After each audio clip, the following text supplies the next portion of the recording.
Lei 32. Desperte a fantasia das pessoas. Em geral, evita-se a verdade porque ela é feia e desagradável. Não apele para o que é verdadeiro ou real se não estiver preparado para enfrentar a raiva que vem com o desencanto. A vida é tão dura e angustiante que as pessoas capazes de criar romances ou invocar fantasias são como oásis no meio do deserto. Todos correm até lá. Há um enorme poder em despertar a fantasia das pessoas. Tal é o poder das fantasias que tomam conta de nós, especialmente em épocas de escassez e declínio. As pessoas raramente acreditam que a origem dos seus problemas é a sua própria iniquidade e estupidez. A culpa é sempre de alguém ou alguma coisa externa, o outro, o mundo, os deuses, e, portanto, a salvação também vem de fora.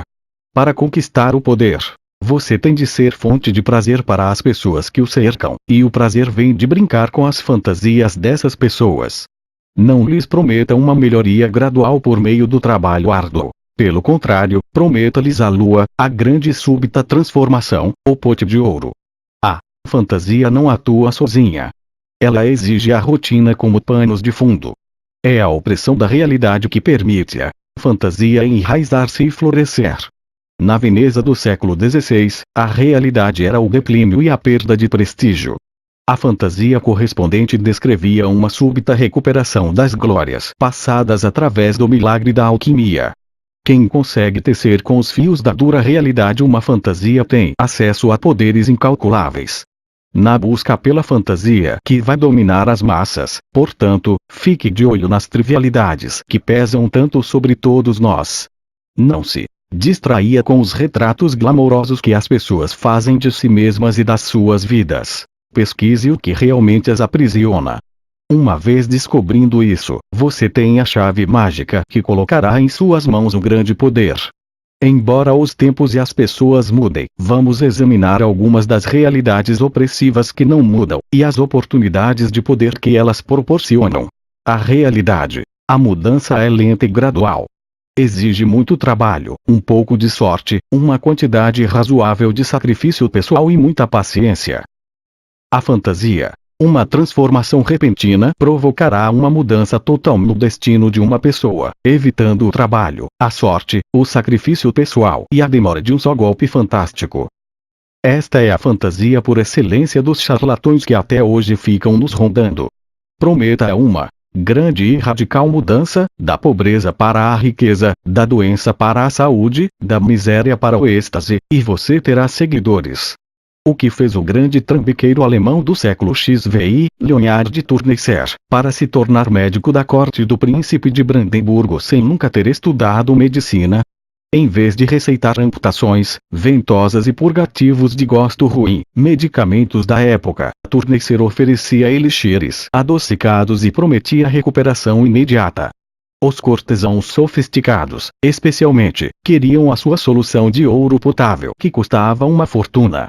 Se você fosse atacado por uma doença inexplicável, Tourneser consultava um horóscopo e receitava um talismã. Quem resistia a essa fantasia, riqueza e bem-estar sem dor nem sacrifícios? A realidade. A sociedade tem códigos e limites bem definidos.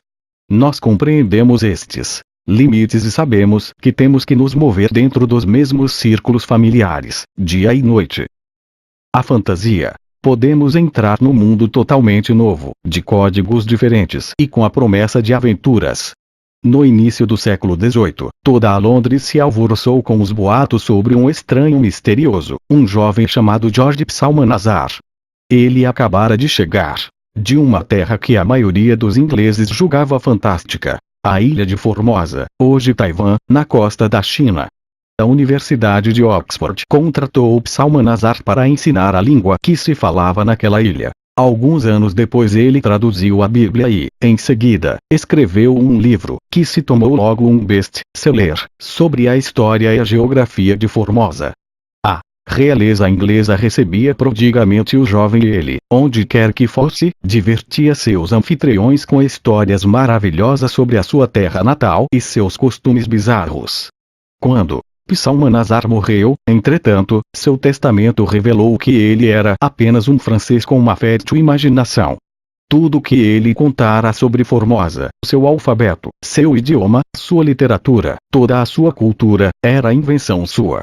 Ele se baseou na ignorância de seus ouvintes para inventar uma complicada história que satisfazia um desejo pelo que era estranho e exótico.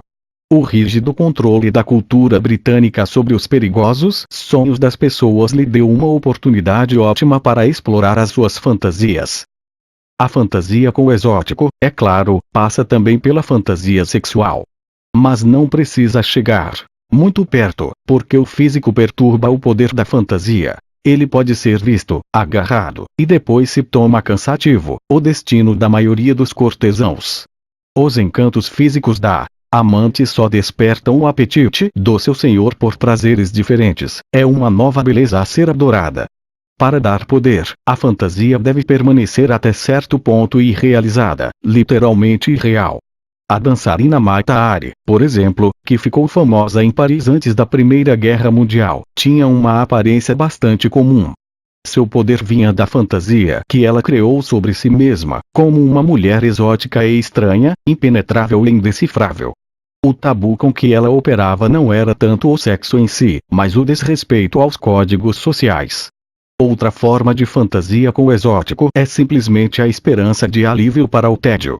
Os charlatões adoram brincar com a opressão do mundo do trabalho, com a sua falta de aventura. Suas trapaças envolvem, digamos, a recuperação do tesouro espanhol, com a possível participação de uma atraente senhorita mexicana e uma conexão com o presidente de um país sul-americano, qualquer coisa que ofereça um alívio para a rotina.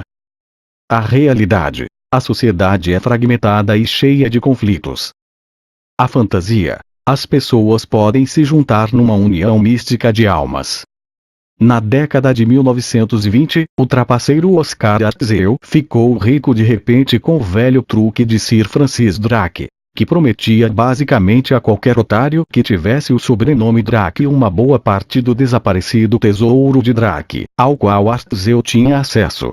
Milhares de pessoas de todo o meio-oeste caíram no logro, que Artzeu espertamente transformou numa cruzada contra o governo e todos que tentassem impedir que a fortuna de Drake chegasse às mãos de seus legítimos herdeiros.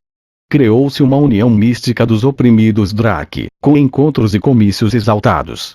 Prometa uma união desse tipo e você conquistará muito poder, mas é um poder perigoso que pode se voltar facilmente contra você. Esta é uma fantasia para demagogos. A realidade. Morte. Os mortos não voltam, não se muda o passado.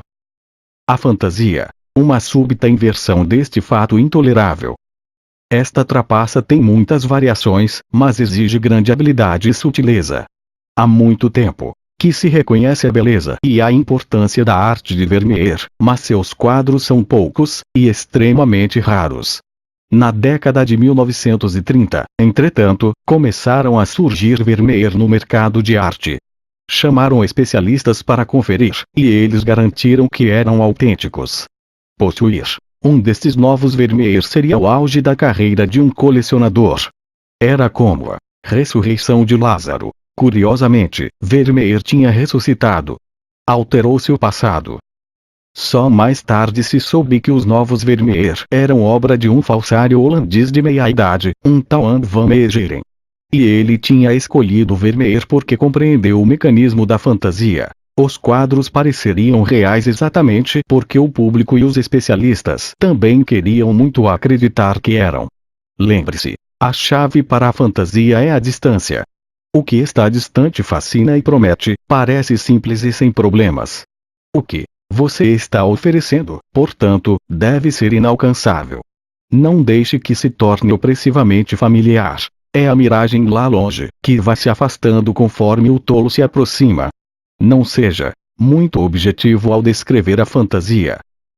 Mantenha-a indefinida. Como um forjador de fantasias, deixe a vítima se aproximar o bastante para ver e se sentir tentada, mantendo-a porém afastada o suficiente para continuar sonhando e desejando. A mentira é um feitiço, uma invenção, que pode ser ornamentada como uma fantasia. Pode estar revestida com ideias místicas. A verdade é fria, sóbria, não tão confortável de se assimilar. A mentira é mais apetitosa. A pessoa mais detestável do mundo é a que sempre fala a verdade, nunca romanceia. Eu acho sempre mais interessante e lucrativo romancear do que dizer a verdade. Joseph Weil vulgo Taylor Kid, 1875-1976. O funeral da leoa. Tendo o leão perdido subitamente a sua rainha, todos se apressaram a mostrar fidelidade a um monarca oferecendo-lhe consolo. Mas infelizmente esses cumprimentos só esta vem deixando o viúvo mais aflito. Noticiou-se por todo o reino a hora e o lugar do funeral. Os oficiais receberam ordem para ficar de prontidão, dirigir a cerimônia e distribuir as pessoas segundo seus respectivos lugares na sociedade. Pode-se bem imaginar que não faltou ninguém. O monarca deu vazão à sua tristeza e toda a caverna, visto que leões não têm outros templos, ressoava com seus lamentos. Seguindo seu exemplo, todos os cortesãos rugiram, em seus diferentes tons. A corte é um lugar onde todos ficam tristes, alegres ou indiferentes de acordo com o príncipe reinante. Ou, se alguém não se sente assim, pelo menos tenta parecer que sente. Todos procuram imitar o senhor. Disse que uma só cabeça anima milhares de corpos, mostrando nitidamente que os seres humanos não passam de máquinas. Mas voltemos ao nosso assunto. Só o veado não chorava. Como ele era capaz disso, realmente? A morte da rainha era uma desforra pura a ele. Ela havia estrangulado a sua esposa e o seu filho. Um cortesão achou justo contar ao consternado monarca, e até afirmou ter visto o veado rir. A ira de um rei, diz Salomão, é terrível, principalmente a de um rei-leão. Miserável forasteiro! Exclamou, ousas rir quando todos à sua volta se desfazem em lágrimas. Não sujaremos nossas garras reais com teu sangue profano. Vingarás, bravo lobo, a nossa rainha imolando esse traidor à sua augusta alma. Ao que o veado respondeu, Senhor, já não é mais hora de chorar, a tristeza aqui é supérflua. Vossa reverenciada esposa acabou de aparecer para mim repousando sobre um leito de rosas. Eu a reconheci instantaneamente. Amigo. Ela me disse, termine essa pompa fúnebre, faça cessar essas lágrimas inúteis. Provei milhares de delícias nos campos elíseos, conversando com santos como eu. Deixe que o desespero do rei permaneça por uns tempos incontido, ele me gratifica. Mal ele havia falado, quando alguém gritou, um milagre. Um milagre. O veado, em vez de ser punido, recebeu um belo presente. Deixe que o rei sonhe, teça-lhe elogios, e conte-lhe algumas mentiras agradáveis e fantásticas. Por mais indignado que ele esteja com você, engolirá a isca e fará de você o seu melhor amigo. Fábulas, Jean de La Fontaine. 1621-1695. Se quiser contar mentiras que pareçam verídicas, não conte a verdade na qual ninguém vai acreditar. Imperador Tokugawa Ieyasu do Japão, século 17. Nenhum homem precisa se desesperar para convencer os outros das suas hipóteses mais extravagantes, se tiver arte suficiente para apresentá-las em cores favoráveis. David Hume, 1711, 776. O inverso. Se há poder em despertar as fantasias das massas, também há riscos. A fantasia em geral tem um componente de jogo, o público percebe mais ou menos que está sendo enganado, mesmo assim alimenta o sonho, se diverte e aprecia o afastamento temporário da rotina que você está lhe proporcionando. Portanto, não exagere, não se aproxime demais do ponto onde se espera que você produza resultados. Esse lugar pode ser extremamente arriscado.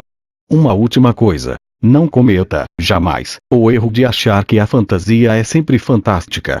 Ela sem dúvida contrasta com a realidade, mas a própria realidade é às vezes tão teatral e estilizada que a fantasia se torna um desejo por coisas simples. A imagem que Abraham Lincoln criou para si mesmo, por exemplo, como um simples advogado provinciano barbudo, fez dele o presidente do povo. P.T. Barnum criou um ato de grande sucesso com Tom Thumb, um anão travestido de líderes famosos do passado, como Napoleão, e os satirizava maldosamente. O espetáculo agradava a todos, até a rainha Vitória, porque apelava para a fantasia da época. Basta com os vaidosos governantes da história, o homem comum é que sabe das coisas.